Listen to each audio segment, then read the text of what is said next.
মুতি পানি নেই না, আবার ঈদের নামাজ পড়তে যাই। ঈদের দিন সকালবেলা ঘুনো মানে চেয়ারা রাখলাম, নামাজটা হবে নাকি না?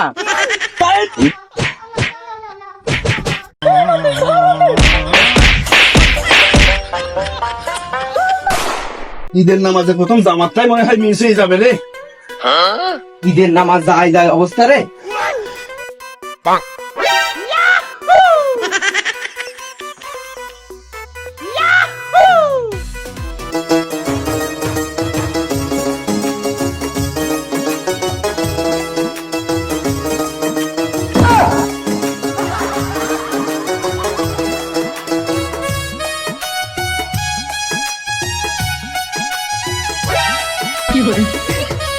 মুতি পানি নেই না, আবার ঈদের নামাজ পড়তে যাই।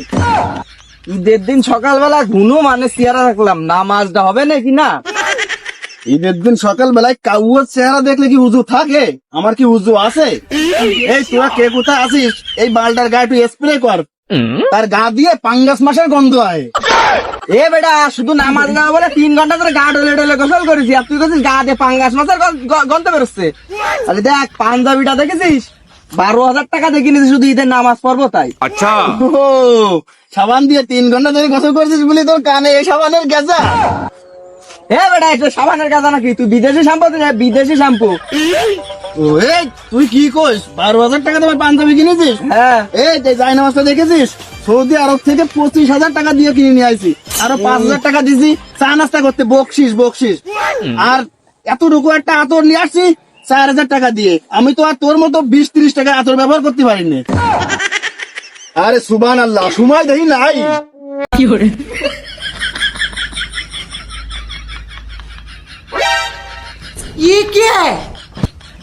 এই ঈদগাহ তো এইদিকে, তোরা এইদিকে কই যাস? বছরে একটা দিন, তাও সেই দিনও ঈদের নামাজ পড়িস না। খান সাহেব, ঈদের নামাজ তো শেষ। আমরা ঈদের নামাজ পড়েও আইছি, কোলাকুলি করেও আইছি, এখন যাচ্ছে বাসার দিকে। এত দ্রুত ঈদের নামাজ শেষ? ইমাম সাহেব শ্বশুর বাড়ি যাবে নাকি? হ্যাঁ, ওদের সাথে কি কথা বলবো? ওরা দুইটাই বান্দর, ওদের সাথে কথা বলে কোনো লাভ নেই। তোর ভাবি চল সিমাই রেন দিছে, একসাথে খাইয়ে তারপরে বাড়ি যাবি। এখন তো ঈদের নামাজও পড়ে না। ভাই এই যা, তোর 12,000 টাকা দামের পাঞ্জাবি নিয়ে এবার তুই খয়রাতি কর।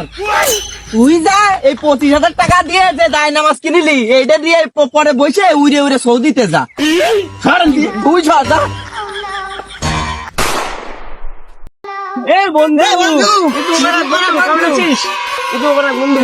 বন্ধু বন্ধু, আজ তো ঈদ, আমার বাড়ি তোর দাগ থাকলো, তোর ভাবি ভালো মন্দ রান্না করেছে, বুঝলি? যাচ্ছে না। বন্ধু, তোর ভাবিও তো বাড়ি অনেক ভালো মন্দ রান্না করেছে, তোকেও দাওয়াত থাকলো। বন্ধু, তোর ভাবি তো মনে কর বিরিয়ানি, গরুর গোশ, ছাগলের গোশ, মুরগির গোশ, লুডু, সিমাই সব রান্না করেছে। আর তুই আমার ছোটবেলার বন্ধু, তো তুই আমাকে বাড়ি যাচ্ছে না। বন্ধু, এগুলো কোনো খাবার হলো? তোর ভাবি রাশিয়ান খাবার, চাইনিজ খাবার এগুলো রান্না করেছে। তুই আমার ন্যাংটাকালের বন্ধু, তুই আমাদের বাসায় যাবি। না না বন্ধু, তুই আমার বাড়ি যাবি। না বন্ধু, দেখ, তুই আমার বাসায় চল, সেই ন্যাংটাকাল থেকে একসাথে বড় হয়েছি, তুই আমার বাসায় চল বন্ধু। না বন্ধু, তুই না আমার বন্ধু, বাড়ি দেখ, যাবি। আমি রিকোয়েস্ট করছি তোকে, তুই আমার বাসায় চল। না বন্ধু, তুই না আমার বাড়ি বন্ধু, যাবি। বন্ধু আসিস কিন্তু, বন্ধু আসিস কিন্তু, বন্ধু। বন্ধু, তুই আসিস কিন্তু মনে করে আসিস, যেন ভুল হয় না। কিরে বন্ধু, কোথায় যাস? কয়ে যাস মানে? তুই যে সকালে দাওয়াত দিলি। আরে বন্ধু, তুই তো সকালে আমাকে দাওয়াত দিলি, বললি যে তোর বাসায় যেতে, আমি তো তোর বাসায় যাব। তোর বাসায় রাশিয়ান, অস্ট্রেলিয়ান খাবার রান্না করেছে, তাই তো আমি তোর বাসায় যাচ্ছি। তুইও তো গরুর মাংস, মুরগির মাংস এগুলো। তোর বাসায় ভালো মন্দ রান্না করেছে বলে তোর ভাবি রান্ধিনি, তাই এই যে আমি যাচ্ছে খাচ্ছি, আর ভাবলাম তোর ভাবির জন্য কিছু নিয়ে আসবো। তুইও তো সকালে দাওয়াত করেছিস, তোর ভাবিকে গিয়ে বললাম যে তুই দাওয়াত করেছিস, তোর ভাবি বললো তাহলে তোমার বন্ধুর বাসায় গিয়ে খেয়ে আসো, তোর ভাবি রান্না করেনি। রান্না করিনি মানে? দাওয়াত তুই পাগলামি করিস নাকি? এটা টিফিন বাড়ি দেখতেছিস? এতে মারি তোর মাথা ভাঙি খাইছো। এই, তুই মাথায় মারবি মানে? তুই এত সকালে আমাকে দাওয়াত করেছিস, একদম এক ঘুষি মারি তোর নাহের বলতে উড়ে দেবো তোর একদম। এই, তুই দাওয়াত দিছিস কেন? তাই কি হয়েছে, তোর গায়ে দিলে কি হবে? তুই দাওয়াত দিছিস কেন? তোর গায়ে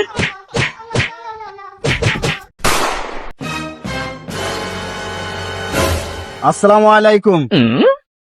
ওয়ালাইকুম আসসালাম। তোমার সাথে দেখা হয়ে খুব ভালোই হইলো। আমি তো তোমাদের বাড়ি যাচ্ছিলাম। ওই কালকে তো ঈদ, তা মাইয়ে নিয়ে বাল বাচ্চা নিয়ে দুপুরে আমার বাড়ি খাবা? সম্ভব না। কেন সম্ভব না কেন? ঈদে কি জামাইরা শ্বশুর বাড়ি যায় না? যাই, তবে ন্যাংটা যাই না। মানে কি? মানে কি, আমার একটা ভালো বান্ধবী আছে যেটা পরে আমি আপনার বাসায় যাব। আমার ভালো একটা প্যান্ট আছে যেটা আমি পরবো। একটা জুতো দেখেন 16 মাস আগে বারবার যাই ভোল্টু খুলি, কালকেও ভোল্টু খুলে গেছে, লম্প জ্বালাই তারপরে ঠিক করছি। মানুষের শ্বশুর বাড়িতে কত কিছু দেয়, আমার মাটি দিছে, মাটি ঠাটা পড়ছে, আমার শ্বশুর বাড়ি ঠাটা পড়ছে। শোনো জামাই, ঈদের সময় কিন্তু মুরব্বী শ্বশুর শাশুড়িও জামা কাপড় দিতে হয়। তুমি কিন্তু সেটাও দেওনি। হ্যাঁ মুরব্বী, কিসের মুরব্বী আপনি? আপনার মনে নাই, আপনার যে কালে ছোট মেয়ে হয়েছে আমার সেই কালে বড় সবাল হয়েছে। বিনা পাওনা না থাকলে সংসার টেকে না, আপনারও টেকবে না। বিনা পাওনা মানে? তোমার শাশুড়ি তখন ওই ডাল আলু ভর্তা করে তোমার বাড়ি পাঠায় না? ধুর, ডাল আলু ভর্তা, থু, ওই ডাল আলু ভর্তা আমার বাড়ি কুত্তাও খায় না। তোমার মতো জামাই রে, থু। আপনার মতো শ্বশুর রে আমি থু। আমার পাঁচ পাঁচ কয়ে আসতেছেন, বললাম না আমি যাব না।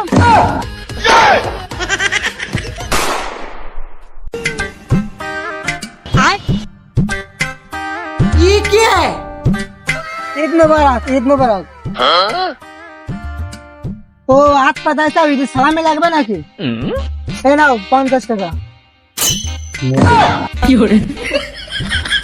হাত পাতা ধরে চাও, 50 টাকা হবে না নাকি? স্বাভাবিক বিষয়, আমরা যখন ছোট ছিলাম আমাকে বাপ চাচারা 20-50 টাকা দিলে আমরা মন খারাপ করতাম। এই নাও 100 টাকা।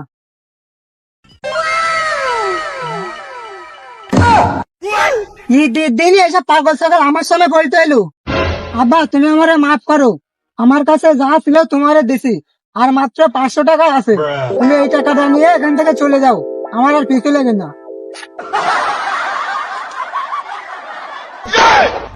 না, এই এখনো যায়নি। এই ঈদের দিনটা মিজাজটা খারাপ করে দিলে না বাড়ি লবে না।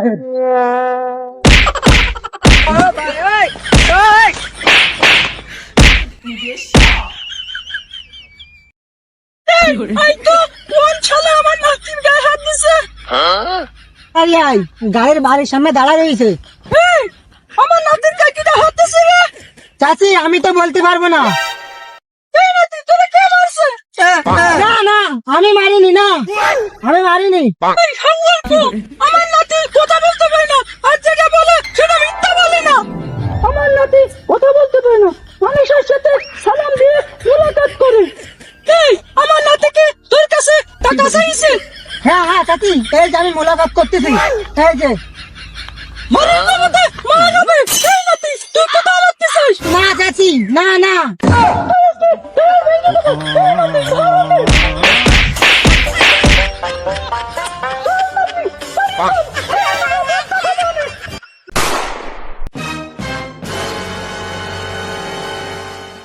বন্ধু, আমি তোর তাতে যাতে পারবো না। কেন বন্ধু? আমি এক জায়গায় যাবো। কনে যাবি বন্ধু তুই? তোর নিয়ে যাওয়া যাবে না, তুই এখন বাড়ি যা। আচ্ছা তাহলে যা তুই। আচ্ছা দা তাহলে। আঙ্কেল ঈদ মুবারক। হ্যাঁ ঈদ মুবারক, ঈদ মুবারক। আঙ্কেল ঈদ মুবারক। হ্যাঁ ঈদ মুবারক। আঙ্কেল ঈদ মুবারক। ও বয়স হয়েছে তো এজন্য বুঝতে পারেনি। এটা 2000 টাকা তোমার আব্বুরে বলবা নাজমুল আঙ্কেল দেশে। আচ্ছা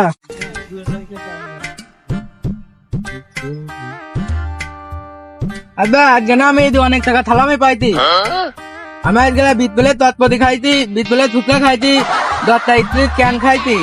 তা তুই এত টাকা কোথায় পেয়েছিস? ওইটা নাব্বুল আঙ্কেল আছে না, ওইটা আমার দিল। ও তো ফোন দিছিল গত মাসে বাসা ভাড়া দেওয়ার জন্য। সেই টাকা তাইলে তুই তো খরচ করেছিস? আব্বা ওই টাকা আমার ঈদি থালামি দেয়নি। আরে ও তো গত মাসের বাসা ভাড়া পাঠাইতেছে। আমি তো ওই 6 টাকা তলত পেলি ফেলাইতি।